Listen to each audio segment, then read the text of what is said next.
The Jersey Shore Board of Directors meeting for September 12th, 2020 will come to order. Roll call, Mr. Enders. Mr. Allen. Mrs. Calhoun. Here. Ms. Stobler. Here. Ms. Edwards. Here. Mrs. Grant. Here. Mr. Kinley. Here. Mrs. Petrosky. Here. Mrs. Stemler. Here. Mrs. Thomas. Here. All 9 members present. Please join the board for the Pledge of Allegiance. The students would lead it if you would like. Hmm? There's students that can lead it if you would like. Oh, I didn't know you had them here. It wasn't marked. Okay.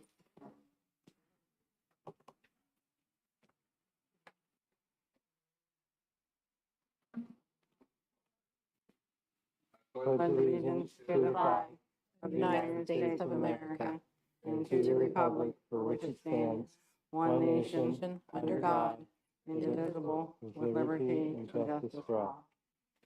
I Thank you, will guys. point out the students' names when we call them up later.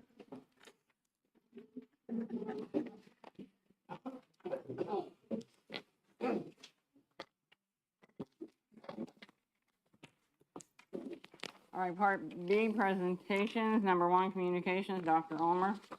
I just want to point out that it will be advertised this way, but there is an upcoming capital projects meeting of the Capital Projects Committee, October 12th at 6 p.m. This is really just a reminder, but I want to make everybody aware, October 12th at 6 p.m. It's going to be advertised, but I wanted to say it publicly.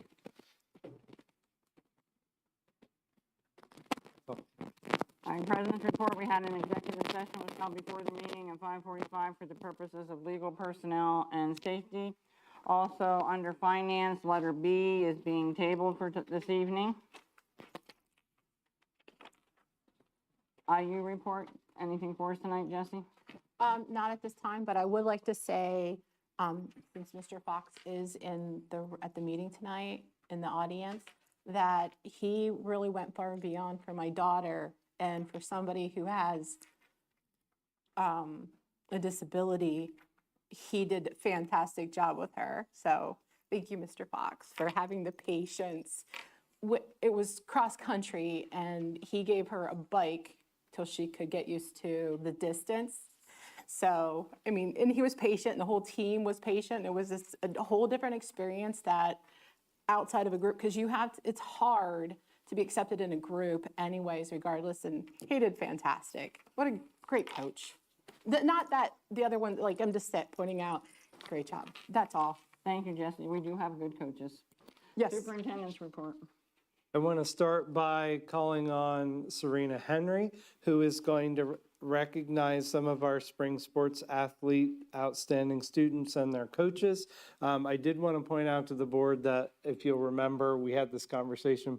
By the time the spring sports season ended, we were pretty much out of school and didn't really have a board meeting until later in the month. And then it was summer and I didn't want to risk missing one of them because they were on vacation or not available. So we pushed this till fall when school started. So Mrs. Henry is here to recognize her coaches and spring sport athletes who represented us at states for various things. I have Mr. Fox, Coach Fox, and he has the track kids, so we'll bring them up. And then I have Mrs. Venture could not be here this evening because she's away with her tennis match. So I will recognize Jackson.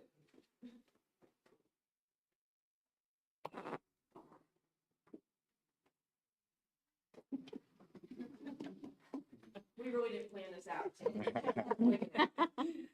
It's quite the lineup we have over there tonight. Okay, I kind of chuckled when I was handed these certificates for the boys track team. The first 4 that I want to recognize, it says on here, as a member of the boys 2022 4x400 relay team that broke the school record set in 1999, which ironically in 1999, our very own Mr. Enders was a member of that relay team. I knew that was coming. And for me, this was a great milestone for me as a coach because this was one relay that we have never won at districts. And the last time we won it was back in 1986 when I was a student at Jersey Shore. So as my luck would have it, the same day of the district meet, my own son had the Ray of Light Awards at Williamsport, and I was not able to be there to actually see that part of the race. But I had somebody videotape it for me, and I've watched it literally 50 times since then. But our first person I wanted to recognize was our leadoff leg on that relay, and that is Nathan Horn. Nathan.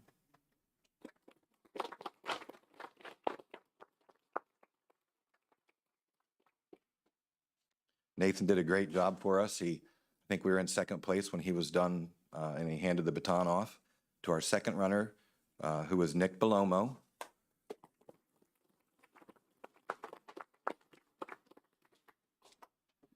And it was only Nick's third or fourth time ever running that relay.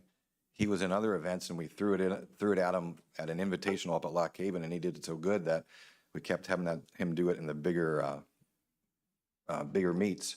And unbeknownst to Nick, the team that was ahead of us when he got the baton was Shamokin, and he was running against the kid that broke the school record in the 400-meter dash. And Nick ran so hard that he like almost passed out at the end of his leg. So the next one we have is our third leg, who's Peyton Welshans.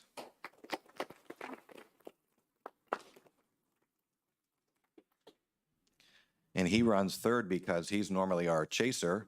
He's the guy that when we're behind, he does everything he has to get us ahead. And our final runner is Raiden Francis.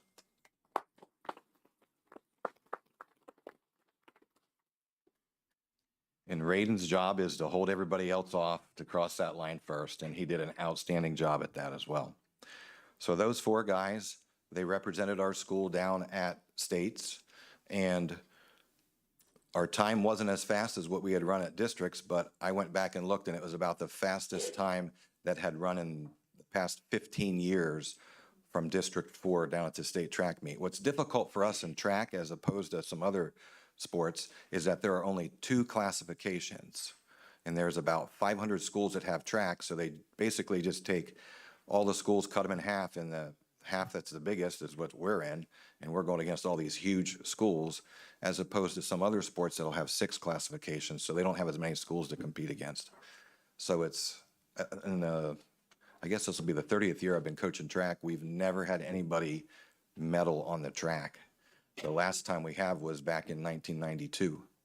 So these guys have set a goal for themselves to make it back to that meet and to hopefully be able to medal if it all works out. Our last guy that we have to recognize from the track team is Pete Belomo.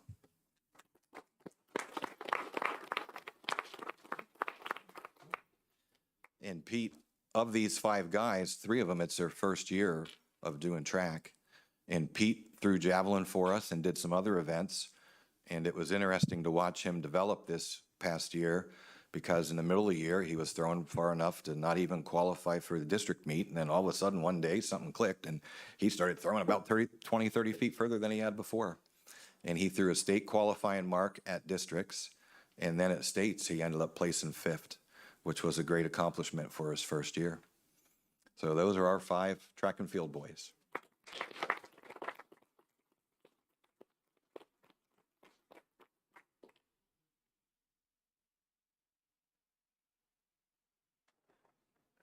So I'm here for boys tennis in the spring. We sent Jackson as 1 out of our 7. So our total team of 7, Jackson was the 1. Went to Hershey for your singles. Yes. Thank you.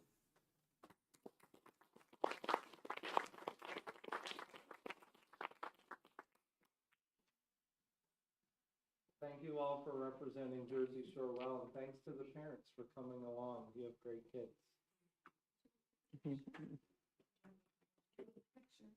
Oh, can you get their picture before they depart? Sure. We can use the new wall decoration. Get out.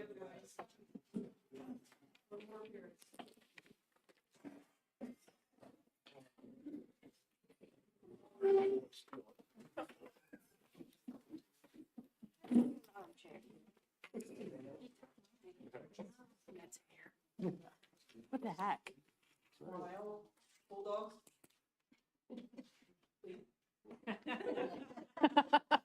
Boys don't leave, make sure mom and dad get pictures too.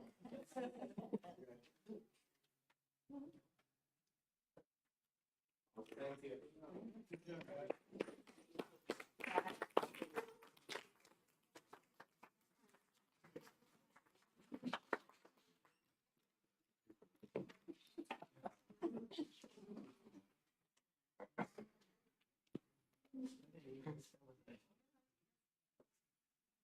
I'm gonna recognize Mrs. Stephanie Mockler and Mrs. Patty Hess to talk about facility dog.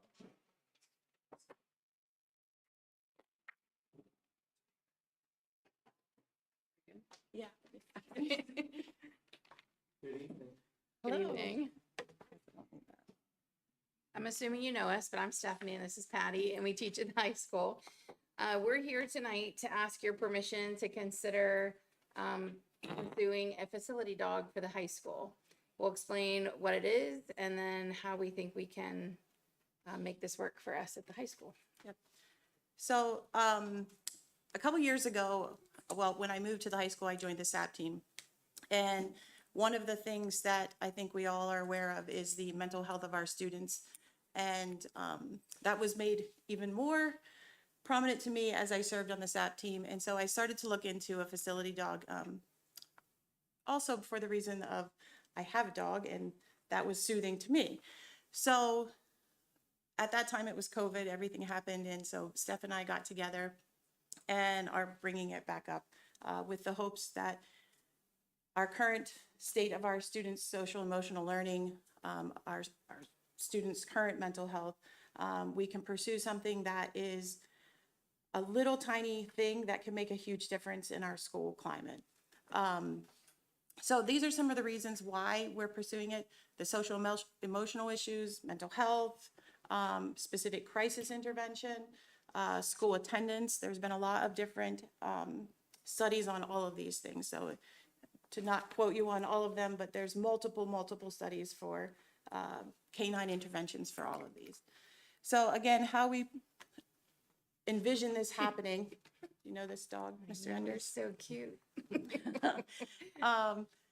Counseling sessions, working with our counselors, which we have all of our guidance counselors on board. In fact, they're over the moon excited about this possible opportunity.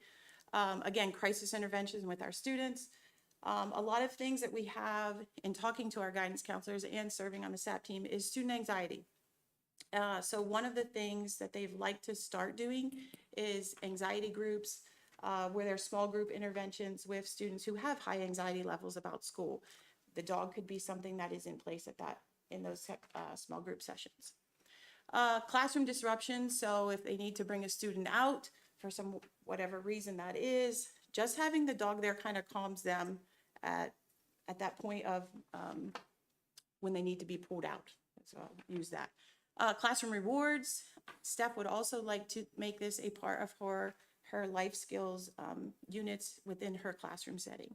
In fact, as we go through how the dog is what that will look like, Steph will talk more about how we envision this actually taking place day to day. And then of course, the social emotional learning. And we don't just envision this at the high school as well, but the dog could be used in the summer programs at the elementary schools. If there's her students or students that we work with go down and read with the elementary schools, which is a huge thing, students reading to the dog. So there's lots of different ways. The possibilities are endless, actually, of how we could use the dog. So some big questions that overall school boards want to hear about are the legal liabilities, one, allergies, animal care, maintenance, and fear of dogs. And at the end here, if you guys have other questions besides these big fours, we will address those. So as far as legal liabilities, there are 3 different models. The model that we're actually going to pursue is the district actually purchasing the dog through grant monies, which I talked to Dr. Osenbach. It starts with a P. Thank you. PCCD monies. With that monies, there is a legal liability that the district would cover, and everything that I've done research up to this part, it's like an extra $400 a year to your cover current insurance. under the current insurance policy that the district has. So that's one of the things that, again, we're asking you for your permission to pursue this more, so that's an avenue that we'll find exactly what those are, okay? But everything I've researched, it's not been more than that, I'll say that.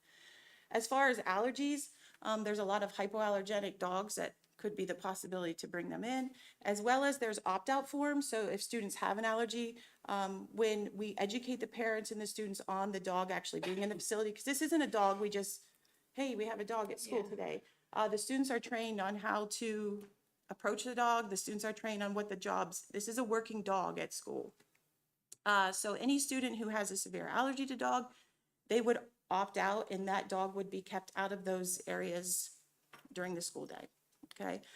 As far as animal care and maintenance, Steph will talk to that, but she is taking on the responsibility of the dog. So the dog would come to school with her, the dog would go home with her, would stay with her in the summer, and she would assume all care and maintenance, grooming, vet care of the dog.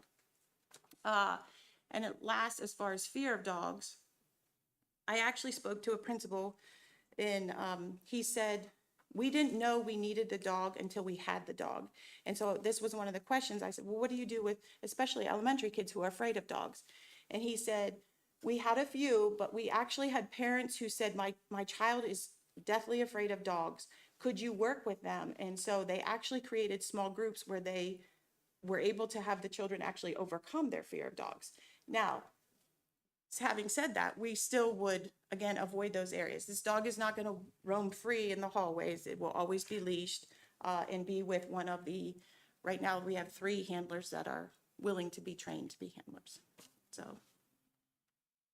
So what does this look like? We're not 100% sure because we didn't want to spend any more time researching if this wasn't something that you were interested in. But from all the models that we see, we are, I guess I skipped ahead, didn't I? What it looked like, but we're looking at the dog would live with me. It would be set up through the district, so we would have to have some sort of contract. And again, we didn't research that at this point because we wanted your permission to move forward. It comes as a trained dog. This isn't something I'm training, because if you've met my current dog, you wouldn't want that. But it comes from a training, Ben's laughing. It comes from a training facility that we apply to, and they find a dog that fits our schools. So one of the places that we talked to said they try a dog, and if that dog doesn't seem to be a good fit, then they bring back another. I actually brought this to Patty when we started talking about this because we have past students who are puppy raisers for Susquehanna service dogs, and facility dogs is something that they use their puppies once the puppies are grown to be trained for. But it would live with me.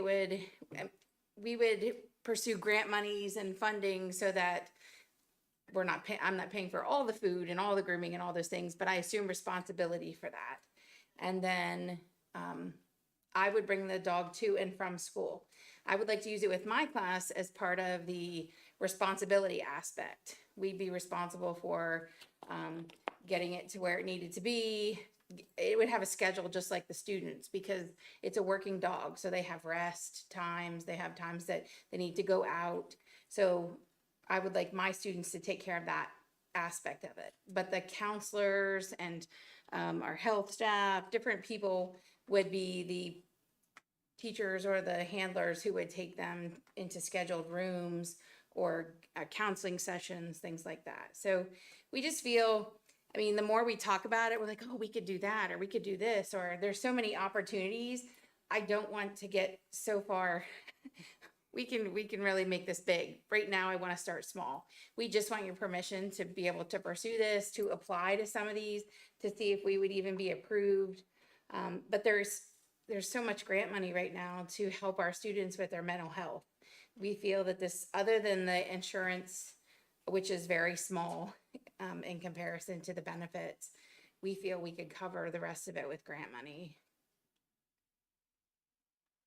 So at this point, what actually has to happen in this process is we have to go fill out applications for for example, Susquehanna Service Dogs, it could take up to 2 years to actually get the dog through some of these different organizations where we're again depends. pursuing different ones. We didn't want to fill out an application and put, Jersey Shore School District without you all knowing what was going on, We which is, felt that wouldn't be. yeah, why we're here to, again, take the next step in the process to pursue it even further. So at this point, we'll ask if you have any questions for us. How much is it typically to purchase a dog? So they can be anywhere from $5,000 to $10,000, depending on the type of dog and the level of training you have with it. It's also more per handler. So they train, specifically the organizations that we talk to train 2 handlers. If you want more than 2 handlers trained, it's an extra like $100 and some per handler. Those handlers are required to go for 2 weeks of training with the dog. After, of course, they've done all the prior training with the dog. So it could be anywhere from $5,000 to $10,000. To cover the cost of all of that, you figured?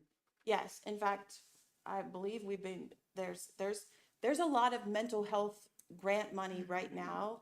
And to be honest with you, we don't have enough mental health resources for our students. I'm sure you know that, because sitting on the staff team, there just aren't resources available.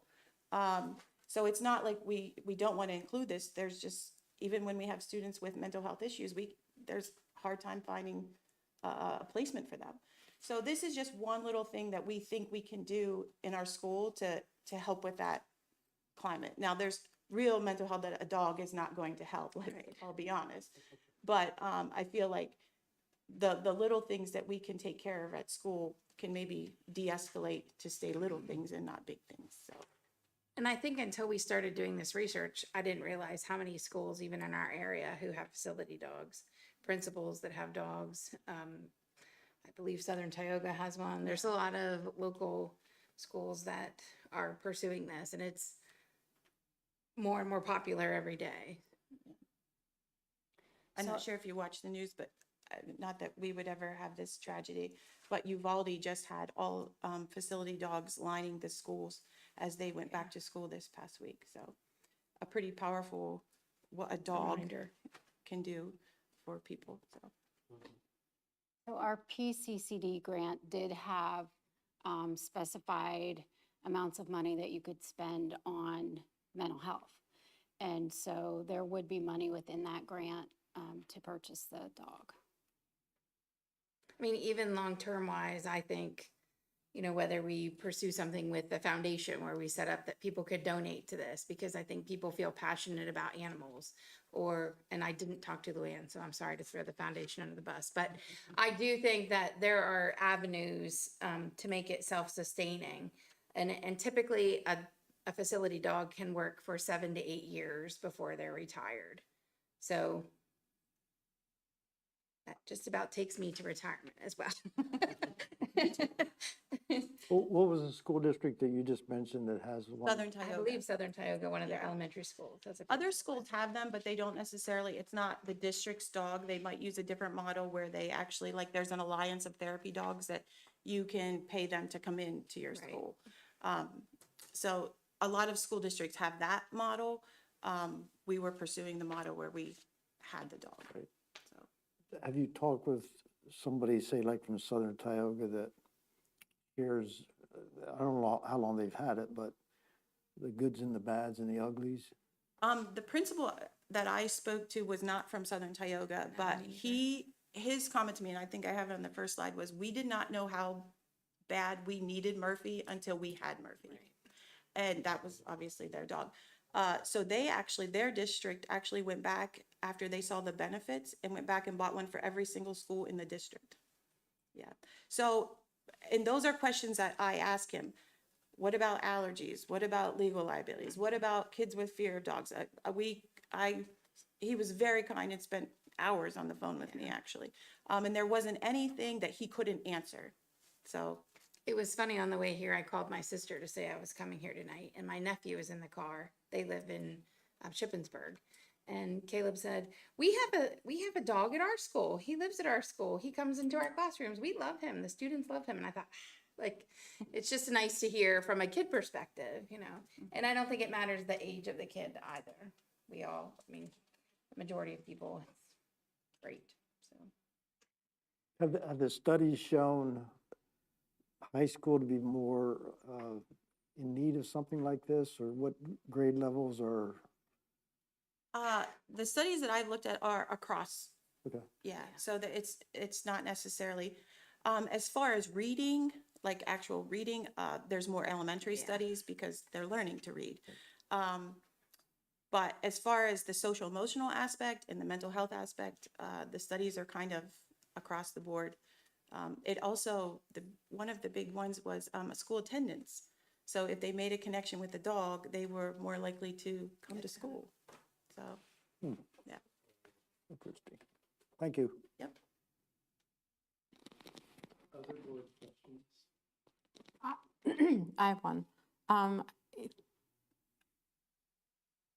All the questions I wrote down while you're talking, you answered, I think, most of them, except for the dog that was at the courthouse in Lycoming County. I think, isn't that kind of the same? Was that the Yes, same that's thing? a facility dog. Okay. Didn't that dog get sick and everybody was did. devastated? And they had a replacement dog. Yeah. Yeah. So I think there's a lot to learn, but a lot like that would, you know, like I said, you covered the other stuff, insurance, dog bite. Ugh, nobody wants to say that. But Well, the death part. right? And grief is also a learning process as well. I mean, not that I want that to happen. Yeah, especially if it's gonna exactly. live in my And house. no, and then, no, agreed, I have kids agreed. too.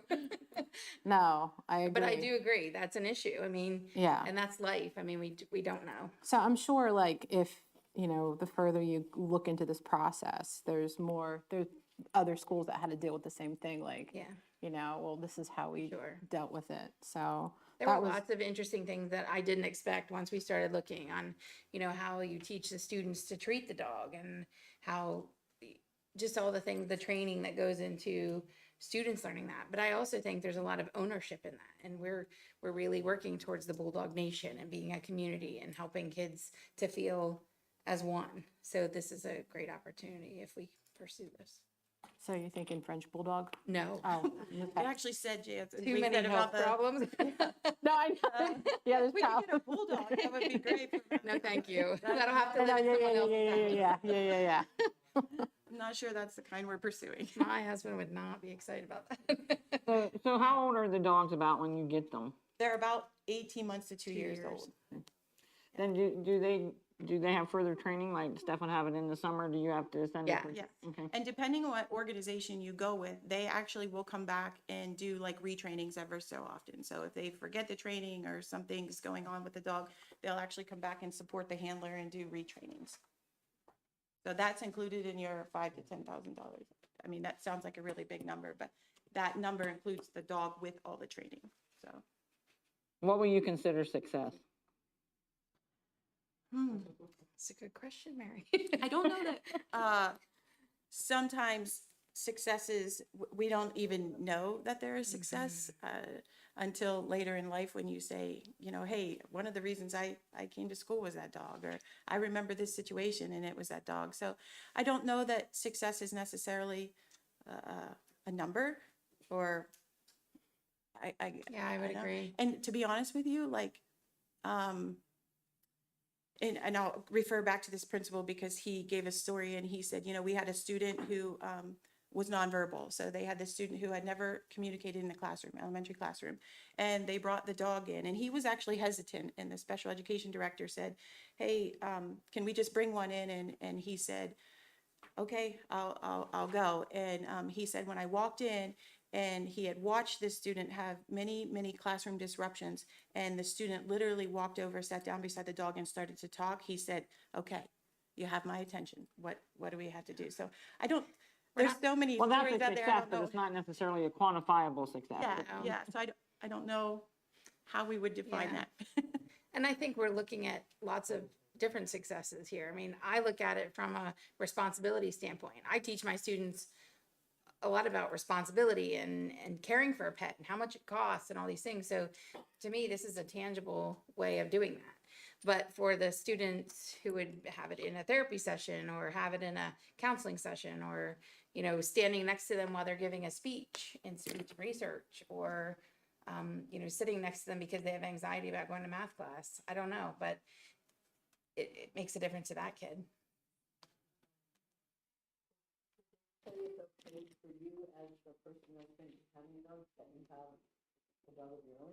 Yes. They do come and evaluate. It's an application process. So I believe, I know that Yeah. Susquehanna Serves Dogs They does. actually I would can't- evaluate the handler's home, and they Yeah. actually would come evaluate our facility. Yes. Yeah. The ones that we've looked into, so.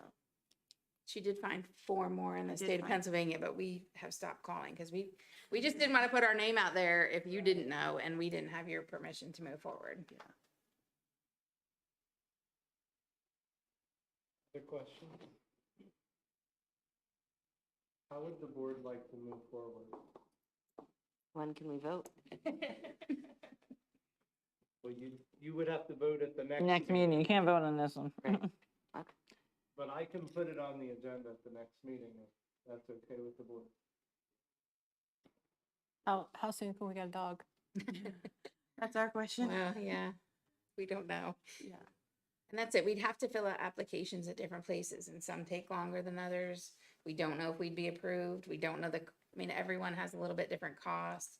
Some are farther for me to go for training or Holly or whoever, you know, goes. So just things that we have to evaluate.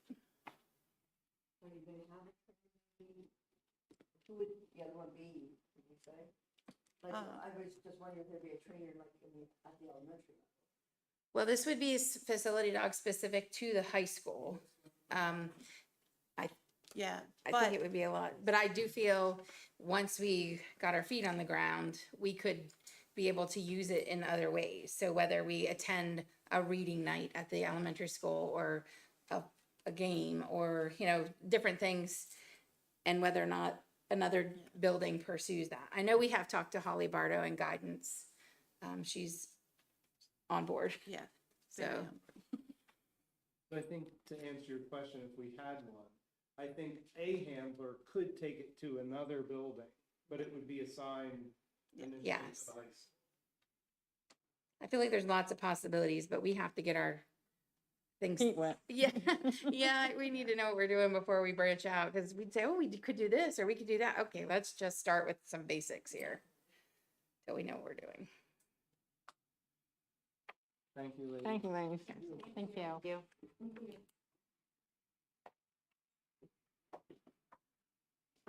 Attached also under my report this evening is a copy of policy 611. We did discuss policy 611 at the last meeting.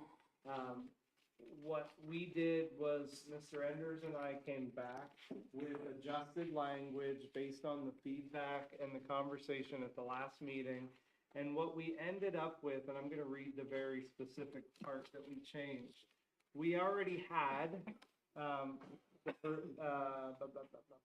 we already had the language that we presented the last time that tied the policy to public bid requirements for Pennsylvania school code. So we left that in there. We discussed that the last time. Now what you see is, or if the purchase is over $10,000, and that was based on our conversation, if you'll recall, the board wanted a cap somewhere that would give you the ability to know, okay, if it went above that amount, even though it was budgeted, you still wanted to see that come back to the board. So right now it says $10,000. And remember the conversation was, well, what if it's a smaller amount and there's an increase from the budget time to you're gonna buy it and it went up. So we lowered the dollar figure down to $10,000 and we put, there's an and there with a 50% increase. So that was back to, I think, Mr. Kinley's conversation with, well, if we make it 25% and it was a $100 purchase and it goes to $130, then we have to see it. So we lowered the amount down from the school code, which is right now 21.4, I believe. We took it down to 10,000 so that you captured things that were at that higher end of school code, but we also tied it to the 50% so that if it's something below that and it goes up 50%, you're gonna see that. Does that make sense to the board? Did I say that correctly? Ben's looking at me funny. That's why I asked. It's the 10,000, it's a collective of the item has to be over $10,000 and has to be more than 50% was originally budgeted. So if an item is $11,000 and we budgeted $12,000, you're not gonna see it. It's a combination of the two criteria have to be met, is based on how this is written. If it's $10,000 and we budgeted $10,000 and it comes in at $20,000, you're gonna see it. The 10 and the 50% were just kind of numbers that Dr. Ullman and I talked through. So the one thing we want to make sure you're very clear is if you're not comfortable, if you think those are too low, now's the time to change them. I think, Mr. Kinley, you made the comment at the last meeting and I think this resonated as we talked about it, it's what the board is comfortable with. And I think that's what you guys have to determine. You can change either one of those numbers, but that was kind of the essence of what we were trying to capture in this so you guys saw what the items that you wanted to see. It seems like a good starting point, and until you actually work with it and see what it means as you go through the next year, you're not gonna be able to totally define and make sure that that's exactly where we want to. And that's a good thing about a policy. It can be changed relatively simply or relatively difficult. So would this be considered a first reading? No, it's not on here for vote at Okay, all. so we're still, anyone else have any questions on it? One other thing to note, I apologize. The second paragraph there, that's brand new language to the policy as well. That's actually being pulled out of policy 612. It's an emergency clause that provides the superintendent authorization to deem a purchase an emergency and for it to be authorized without, and then have a retro board approval of it. If you remember, we did discuss the fact that that is in the 612 policy, but not in this one, so we pulled that over. Do we ever have a situation whereby between board meetings, a purchase, we want to make a purchase, but there's a discount that expires, within a week kind of thing? I don't know, I would call that an emergency, but do we ever have to deal with that and make a decision and say, yeah, we want to save 50% but we can't wait till the next board meeting kind of thing? Thinking at it right now, I can't say we have, because you do give us permission to make purchases in the month of December when we only have one board meeting, and that meeting is at the very, very beginning of the month.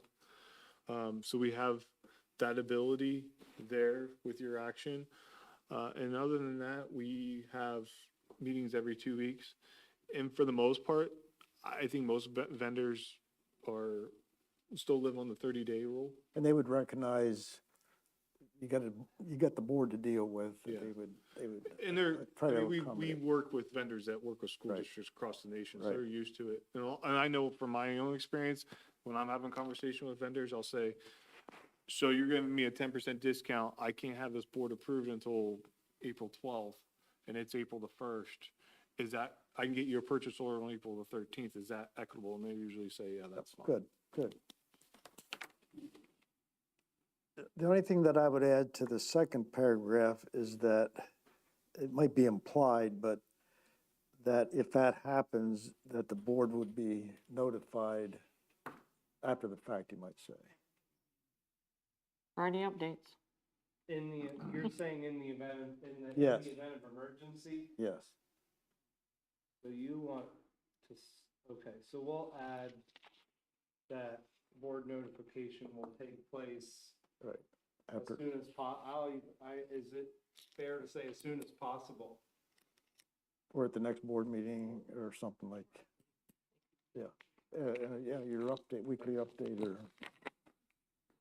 I'll craft something before you vote on it at the next meeting. and this is minor, and this is just me. Should the title be budgeted purchases rather than purchases budgeted? I don't know, that just, That comes through from I was gonna say, PSBA. we all didn't right, create all the right. title. I know, I'm I defeated. agree, I was an English teacher. So I have a question, Mr. Enders. So I know that you said that is whatever the board is comfortable with, and I know that you and Dr. Almer had chosen the $10,000. I was just wondering if we reduce that number to like 7,500, are we getting too nitty-gritty? I guess in my estimation is just when you consider half above 10, that's a bigger purchase than what we were willing to actually spend in the first place. So I'm just thinking maybe reducing the 10,000 to not under 5, but somewhere between 5 and 10. Just to keep things, I guess, keeping the board more abreast of what's being spent. Just a thought. If you think that that number's too low, No, I was more thinking in the context of what you were saying, because my only concern with what you're saying is that, you gotta remember that 50% number grows. So as we talk about items, and what drove this item was a purchase for $30,000. 50% of that, and the item was $30,000 budgeted, it has to be $45,000 for it to come before you. correct. But I'm not thinking so much bigger purchases. I'm thinking smaller ones. I think I mean, bigger purchases to me, I would understand, we would see that.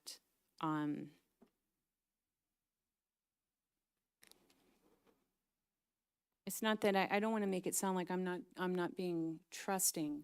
I just, like I said, half of 10,000, it's just a bigger number, that's all, before we'd actually see it. So it's just a thought. If you reduce the number, you're going to see it obviously faster, I guess, in a sense, for I lack of a guess- better word. I guess I'm really kind of focused on the fact that it's a twofold criteria. I understood that too. So it's the 10,000 and it's 50%.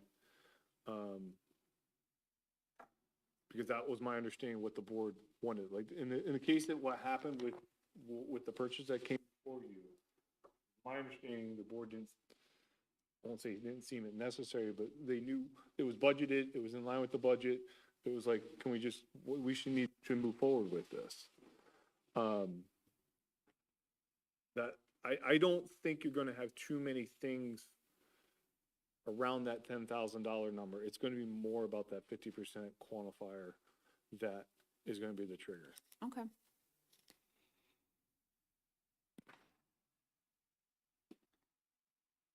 And it's something for the first year you can kind of keep track of and say, there would have been this many more if we lowered it. I mean, you can kind of follow that through.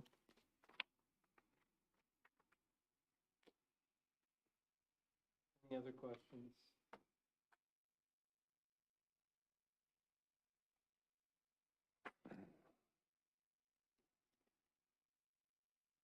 I apologize, the job descriptions I intended to present are attached, so I will hold off on that until the next meeting. No point in talking about them if they aren't there.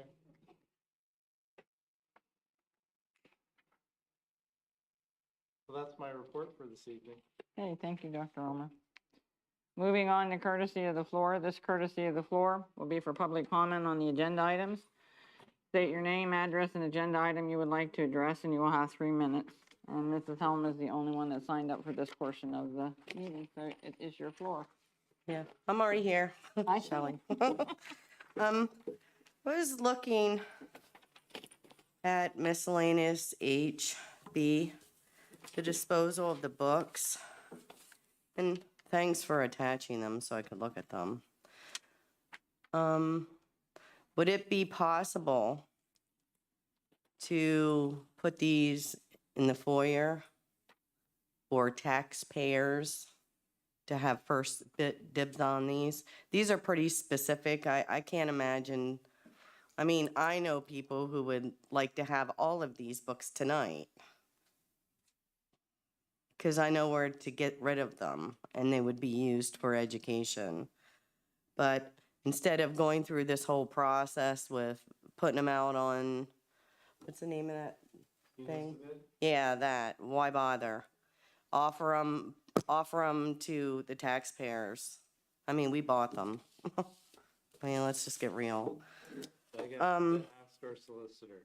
When And what do you items think? have been determined to be unfit for school purposes, that's required for them to go out to bid first. Go out to bid where? On municipal bid, some.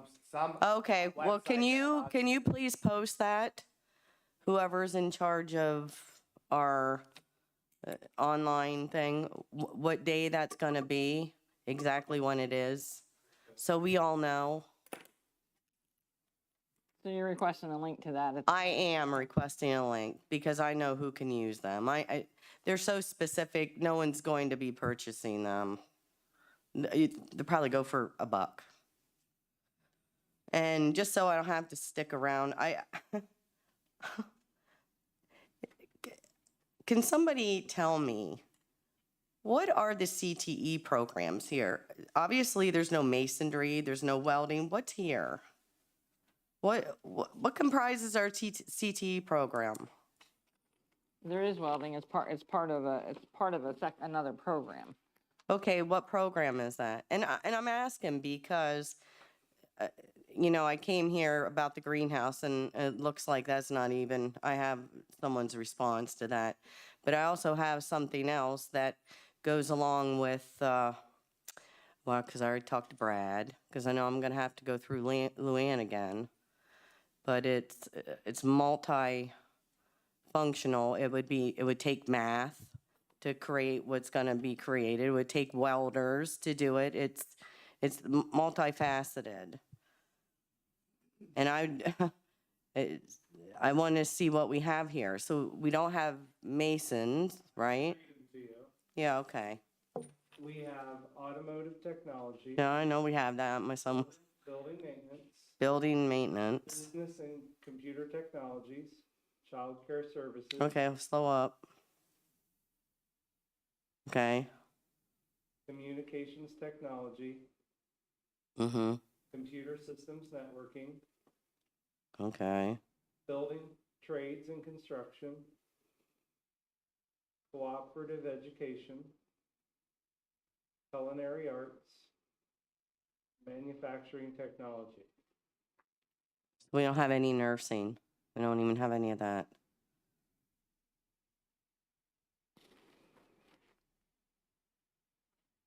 Are we still doing the 4 students with Central Mountain? We can send students to Keystone Central for health sciences. So what's building construction? Building construction, there's three areas. Sorry. They have to be able to do electrical, plumbing, and some, I would say, framing and like wooden construction. Those are the 3 areas, the 3 main areas that are assessed in their NOPs. Okay. But, so there isn't any pouring of concrete or anything like that? Okay. All right. They can do a Hey, little that's, bit of that. I ran over. They can do a little bit of that in building maintenance, but the idea is maintenance, not. Yeah, I see. Oh, here. I just printed this out. Okay. I answered it on the flip side. Don't ask. Thank you. The method to my madness. Moving on to letter D, personnel. We have a day without pay for employee 2022-23-02 for December the 14th. A letter of resignation from Jeff Miller, business education teacher. Appointment of Ruth Toner and Jade Almer as full-time special ed paraprofessionals. Appointment of Heather Carlin as a homebound teacher. We have job descriptions to approve for Director of Pupil Services, Director of Building and Grounds, and the Athletic Director. We have appointment of Stephanie Jordan as head cook at JSE. We have a FMLA request for employee 2022-23-04. Appointment of Darren Bischoff and Amy Bishop as game staff for the athletic department. Accepting a letter of resignation for Joseph Herman, head girls junior high basketball coach. Justin Almer as a volunteer coach for softball. Appointment of Joseph Miller as middle school assistant softball coach. Appointment of Ben Morgret as boys junior high assistant basketball coach. Appointment of Steve Cumming as assistant golf coach. Appointment of Joanna Lovell to part-time food service. Appointment of Amber Bremigan as part-time food service substitute. And accepting a letter of resignation from Austin Barnes, network computer technician. May I have a motion for A through T? So moved. Are there any questions? Is there a reason that the athletic director is classified as non-exempt? I didn't hear what you asked me. Is there a reason why the food service director is classified as No, the athletic non-exempt? director. Or athletic director, sorry.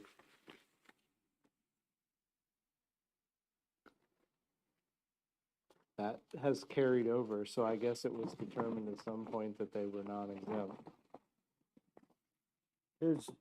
As far as overtime, Mr. Kenyon, there's no issue there with a non-exempt person? No, they're on a salaried position. Yeah, we need to look at that. I'm not going to answer that in the public meeting. It's a personnel matter. Okay. that we have to look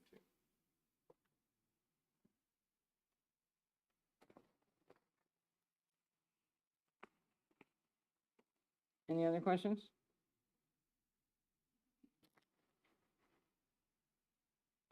All those in favor say aye. Aye. Aye. All those not in favor, like sign. Ayes have, motion carries.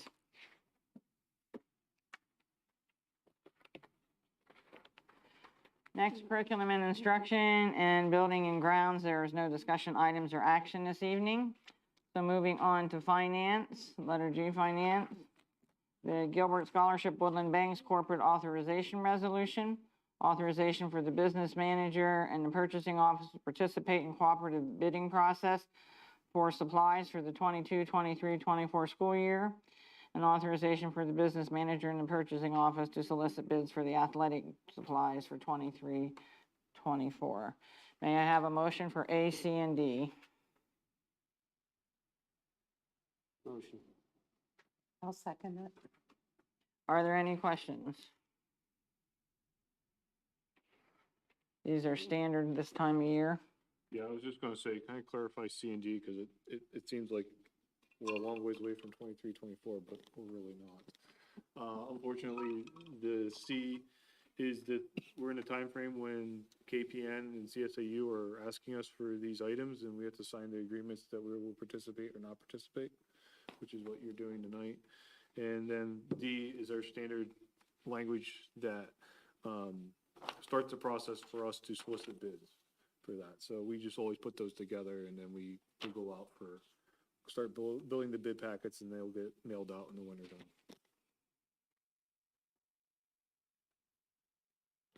Any questions? Hearing none, all those in favor say aye. Aye. Aye. All those Aye. not in favor, like sign. Motion carries. Moving over to miscellaneous. We have donation of various school supplies from the Lioness Club of Jersey Shore. We have disposals of books as listed on the attached listing from Salisbury Elementary School. The athletic mission statement and a contract between Jersey Shore Area School District and Justice Work Youth Care. I believe that's a renewal. Is that a renewal, Ben, the Justice Works? Is that a renewal? That is a renewal, correct. Okay.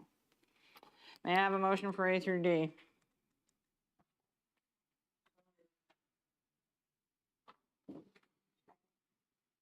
Are there any questions? I have a question about B.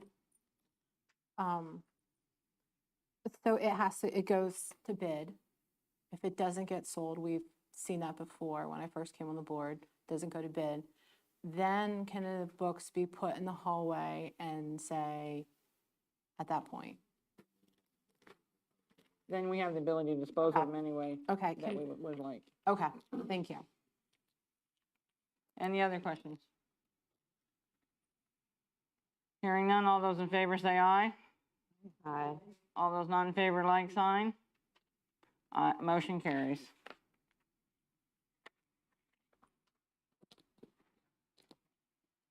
At this point, there is no old business on this agenda. Courtesy of the floor, letter J, this is for public comment on non-agenda items. State your name, address, and identify what you'd like to address, and you will have 3 minutes. Anyone would like to address the board?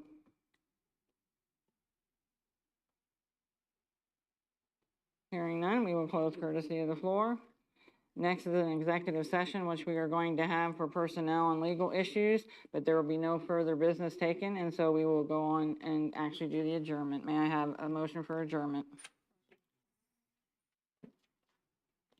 Did I hear an? Okay. So we will go into executive session, and there will be no further business taken. Who did the second? I heard Mrs. Grant and Mr. Allen.